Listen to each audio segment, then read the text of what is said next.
Hello friend आपण मानक प्रिय सीरियल केदार गौरी सीरियल देखिए जबरदस्त धमाका अच्छी गौरी घर को आसीथिबा समस्यार समाधान बाहर करिले गौरी। हाँ दर्शक बंधु भिडटी को स्किप न करी शेष पर्यंत देखंतु ताहले जानि परिबे आपण मानक प्रिय सीरियल केदार गौरी सीरियल रे देखिबाकू पाइबे जे गौरी तांको घर परिवार को तलको डाकी कहिबे आम कंपनीर 80% रेवेन्यू आउ आम हाथरू लुटी निया जाइथिबा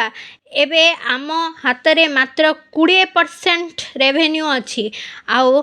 क्लाइंट मानक सप्लाए आउ आम बैंक रे आउ आम इन्वेस्टर मानंकु भी किछि पैसा दबार अच्छी आउ आम समस्त को मिसिकी लड़ीबार मध्य अच्छी हेले दर्शक बंधु गौरींकर एही कथा शुणी कौन घर परिवार सबू एकाठी होई ए समस्यार समाधान करिपारिबे कि नहीं कमेंट माध्यम रे जणे दियंतु। आम चैनल को लाइक शेयर सब्सक्राइब करने को जमार भी भूलंतु नहीं। आज राति 8:30 रे देखंतु आपण मानक प्रिय सीरियल केदार गौरी एबे केवल सीधा टीवी रे।